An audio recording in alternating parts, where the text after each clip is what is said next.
I used the Galaxy S26 Ultra for 2 months. And yeah, I think most people are upgrading for the wrong reason.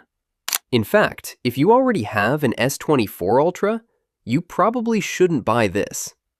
Because on paper, this looks like the perfect flagship. Insane zoom, powerful chip, premium design. But real life is where things get interesting. I've been using this as my main phone. No benchmarks, no hype, just everyday use.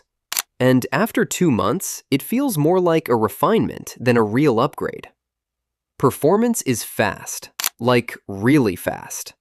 Everything opens instantly, multitasking is smooth, no issues. But after a few weeks, every flagship feels like this.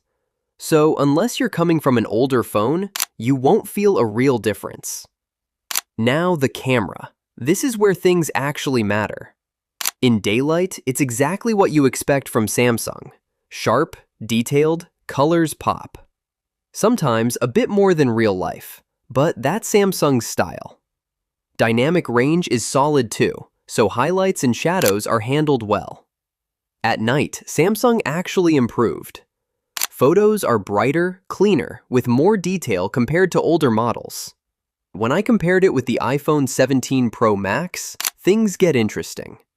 Sometimes Samsung looks incredible, sharper, brighter, more detailed. But sometimes it just pushes it too far. The iPhone stays more consistent, more natural, even if it's not always as detailed. Now zoom. This is still Samsung's strongest feature. Video zoom goes up to around 25 times, and this is actually usable. Details hold up well, stabilization is solid, and you can genuinely record something at high zoom levels. 100 times zoom is slightly improved, but let's be real, it's still more of a demo than something you'll actually use every day. So overall, the camera is very capable. Great in daylight, improved at night, strong zoom, but not always the most consistent or the most natural.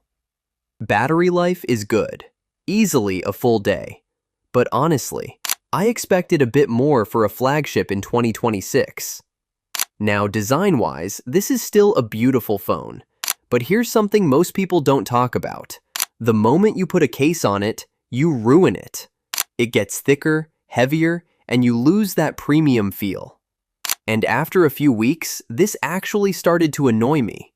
Because I wanted protection, but I didn't want to kill the experience. So I switched to this later case, and I didn't expect it to make such a big difference, but it did.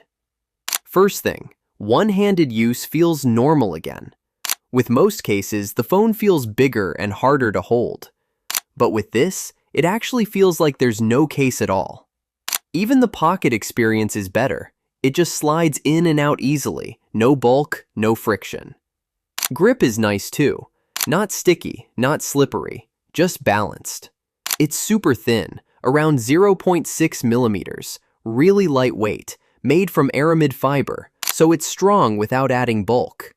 It fits perfectly, snaps on clean, and you still get proper camera protection. Wireless charging works fine too.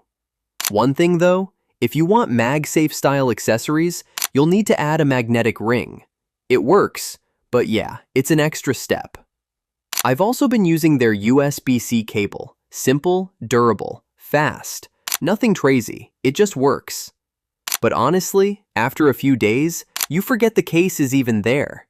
And that's exactly what I wanted. There's also one feature I didn't expect to care about, but I actually ended up using it a lot. The privacy display. When you turn it on, the screen looks normal to you, but from the side, it becomes really hard to see. And this is actually super useful in public. If you're texting or checking something sensitive, people around you can't just peek into your screen. It's not perfect. Brightness drops a bit and colors shift slightly. But once you use it, you actually miss it on other phones. Now here's what most reviews won't tell you.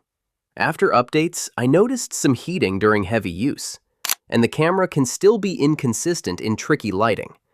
Not deal breakers, but definitely noticeable. So overall, the S26 Ultra gives you insane zoom, smooth performance, a great display, and improved video. But it's not a big upgrade.